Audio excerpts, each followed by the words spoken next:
This video is going to deal with witnesses and their teachings, their false teachings, namely Babylon and Egypt. First and foremost, I'm a former Jehovah's Witness, so I have the expertise it takes to actually make a video like this. It took me a long time. I'm talking about 8-10 years to actually build up the courage to speak out about something like this. I lived in fear. I went through all the stages that ex-witnesses go through, and I always thought that hell, it was nothing but darkness outside of the religion. So my studies have led me to the focal point of Egypt. In studying my African history, I understand that most of the ideals originally came from Africa. So one of your most notable civilizations in Africa, of course, is the Egyptians. Now the witness focuses on Babylon, and I believe they focus on Babylon for a particular reason. Babylon is a city that's been destroyed. You're dealing with archives and sketchy things in order to make your point. Well, okay, your point may be made. These certain things may trace back to Babylon. However, they do not deal with Egypt. And I believe the reason why they don't deal with Egypt is because there's too much truth there. Even the Ten Commandments came from Egyptians over 1,000 years before the actual Ten Commandments were in existence. So if you want to look up Ma'at and the 42 negative confessions, that's your 10 commandments there, okay? Plagiarized. But that being said, there's so much in Egypt that just breathes on, what's the word for it? It gives life to the truth.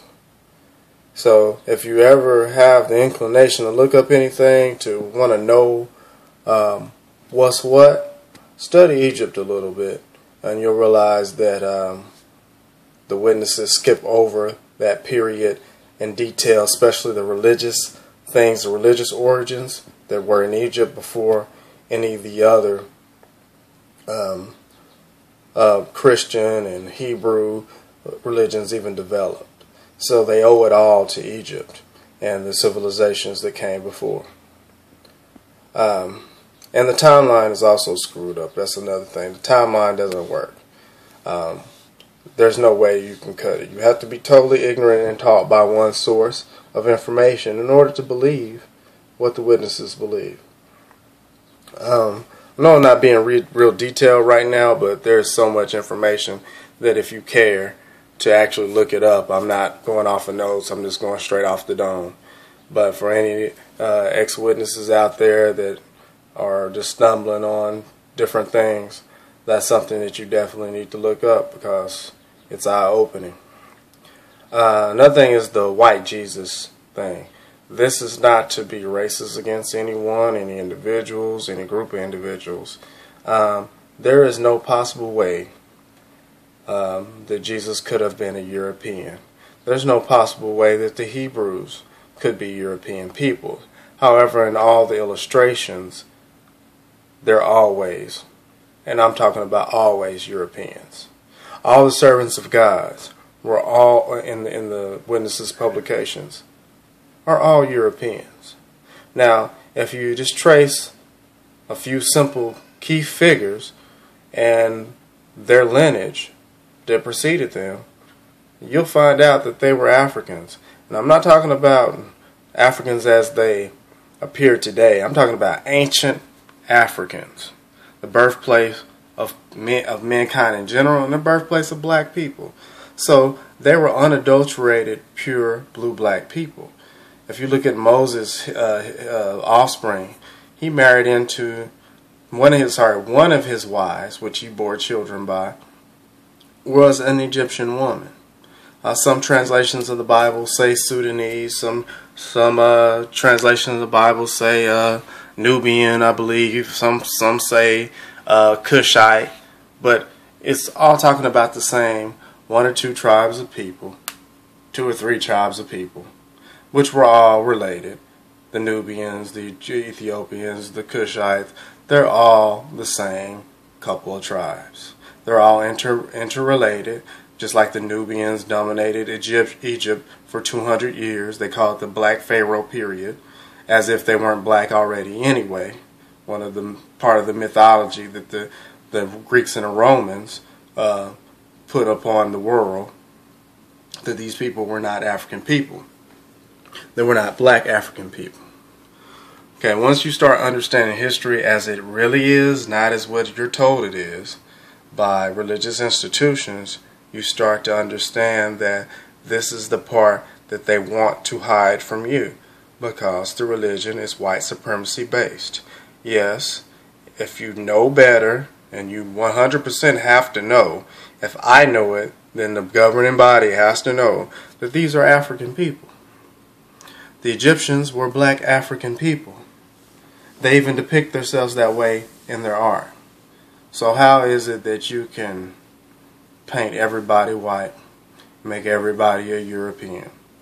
It's because under European leadership, it is 100% necessary to show everybody as a European. And it's a tragedy that we as black people accept that from all of the religions, not just witnesses. One of our best historians on this topic and others is John Henry Clark. If you don't know Dr. Clark, you should Google him and listen to his lectures in entirety for years, because he is a wealth of knowledge, and probably the supreme wealth of knowledge on any subject related, especially when it comes to African history. When Europeans get a hold of a religion, it represents their ideals. One of the things I learned from Dr. Clark is you cannot separate religion from the culture that birthed it. Okay, so if the culture birthed Christianity as it is now, European culture did, they breathed white supremacy into it, and you see results of it. You see it in the action, you see it in the imagery.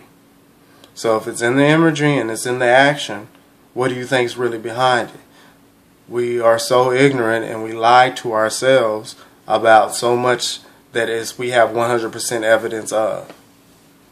And that's the beauty of being a blind follower of a religion, of a cult, or whatever you want to call it. Because yes, witnesses are a cult.